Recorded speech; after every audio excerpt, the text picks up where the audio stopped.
প্রথমে গঙ্গা মাতা গোস্বামী এখানে বসে ভজন করতেন। সচী দেবী নাম ছিল। বৃন্দাবনে তার গুরুদেবের কাছ থেকে আদেশ নিয়ে এখানে বলে যাও পুরী ধামে গিয়ে ভজন করো, বলে পুরী ধামে এসে এই স্থানে বসে ভজন করতে আরম্ভ করলেন। খুব বৈরাগ্য আর খুব হরিনাম করতেন। 3 লক্ষ হরিনাম করতেন গঙ্গা মাতা সচী দেবী। তারপরে জয়পুরের এক ব্রাহ্মণ আর বিগ্রহ ছিল, সেই বিগ্রহের নাম হচ্ছে রসিকলাল রঞ্জন। ভগবান বললেন, এই আমাকে পুরী ধাম নিয়ে চলো, সেই সচী দেবীর কাছে দিয়ে আসো। সচী দেবীর কাছে দিয়ে উনি জয়পুর থেকে এই স্থানে এলেন।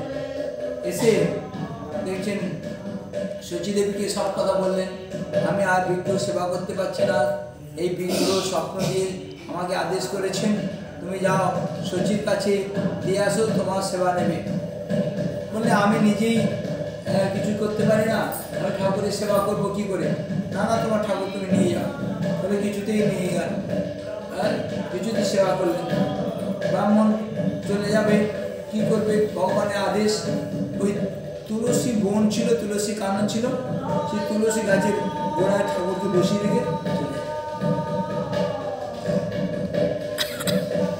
এইবার রাত্রে স্বপ্ন দেখছে যে তুই আমার সেবা করলি না, আমাকে এখানে ফেলে রেখেছিস, আমি যে কত দূর থেকে তোর সেবা নেবার জন্য এসেছি, আমার সেবা করলি না, আমার যে কত কষ্ট হচ্ছে তুই জানিস, আমাকে খুব ক্ষুধা লেগেছে, খেতে দে। তখন তাড়াতাড়ি উঠে করে দেখছি যে কোথায় যেই গেছে, তখন ওই আঁচল ধরে টেনে দেখিয়ে দিয়েছে আমি এখানে। তখন সেই তুলসী কানন থেকে তুলে নিয়ে আগে সেবা করলেন, অনেক রকম রাত্রেই রান্না করে খুব ভগবানের সেবা করলেন। সেবা করে চারিদিকে সারা পড়ে গেল। সেই থেকে সেই রসিকলালের গঙ্গা মাতা গোস্বামী, পরবর্তী গঙ্গা মাতা গোস্বামী নাম হচ্ছে, আগে ছিল নাম সচী দেবী। মহাপুরুষ সন্ন্যাস নেবার পরে এই স্থানে জগন্নাথ দেবের দর্শন করার জন্য অশ্বসাথী বিকারে মূর্ছিত হয়ে পড়লেন। তখন সকলে পান্ডারা হেয় জ্ঞানে তাকে দুচ্ছাই করলেন এবং সার্বভৌমাচার্য সেই সময় সেইখানে ছিলেন। তার ভাব দর্শন করে সমস্ত পান্ডা ওই রকম গোপীনাথ আচার্যকে বলে, যাও এনাকে নিয়ে আমার গৃহে চলো। সেখান থেকে এই স্থানে মহাপ্রভুকে নিয়ে আসলেন। সার্বভৌমাচার্য মহাপ্রভু পরিচয় নিলেন, কি নাম তোমার, কোথায় বাড়ি, কি সমস্ত খবর নিলেন। অল্প বয়সে সন্ন্যাস নিয়েছো, সন্ন্যাস রক্ষা করবে কি করে?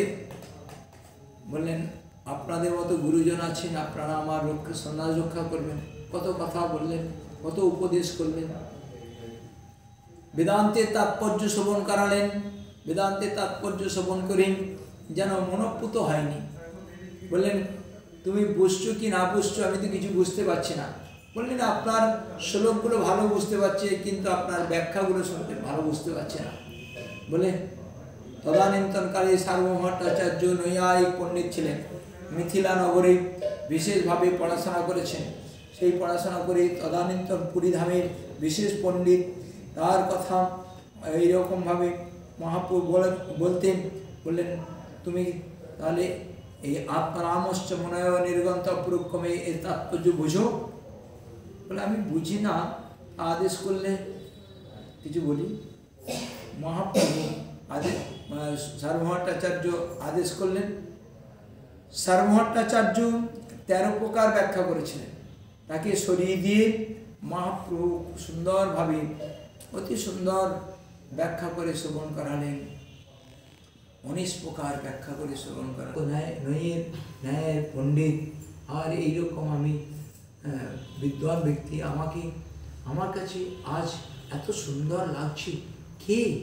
এ তো সাধারণ বালক নয়। তখন মহাপ্রভু বলেছে, কি আপনি? শুকদেব গোস্বামী নয়, পরীক্ষিত মহারাজ নয়, আপনি নারদ ঋষি নয়, চতুষ্সনের অন্যতম কেউ, আপনি কে বলুন, আপনার পরিচয় কি? মহাপ্রভু রান্না করতে লাগলেন। মহাপ্রভু বলেন, আরে সার্বভৌমাচার্য, তোমার মতো বড় পণ্ডিত এইরকম করা ঠিক নয়, ছাড়ো ছাড়ো, আমি সচি দেবীর ছেলে, আমার বাড়ি নবদ্বীপ মায়াপুরে, আমার বাবার নাম জগন্নাথ মিশ্র, আমি তো পরিচয় দিলাম। বললেন না, এই পরিচয় তোমার পরিচয় নয়। হ্যাঁ, বলো তোমার কি পরিচয়, তুমি কে? তুমি ছদ্মবেশে, হ্যাঁ ভগবান, তুমি ছদ্মবেশে আমার কাছে এসেছো, বলো তোমার পরিচয় কি?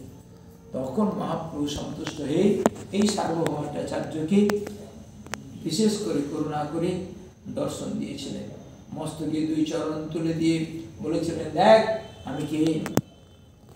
তখন ওই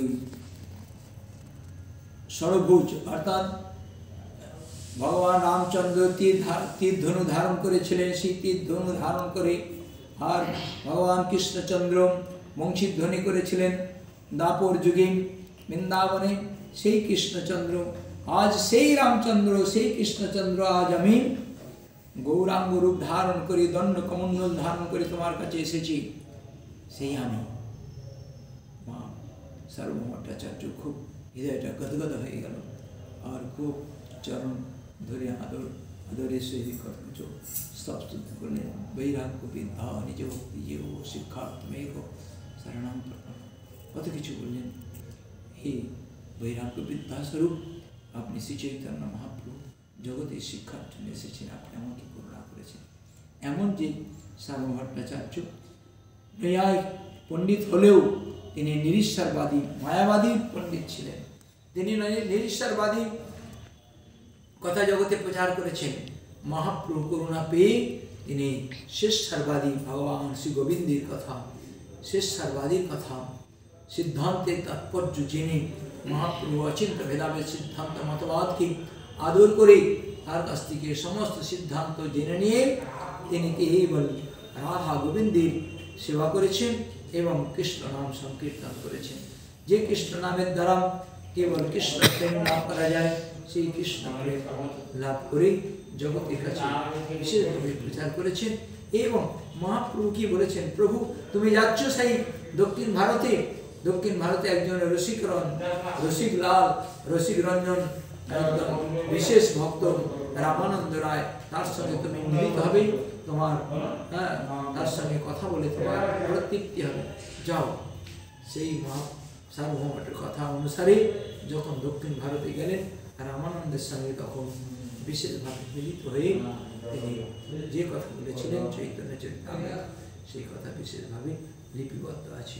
সেই সার্বভৌমাচার্যের বিশেষ করুণা প্রাপ্তির স্থান আমরা এসেছি।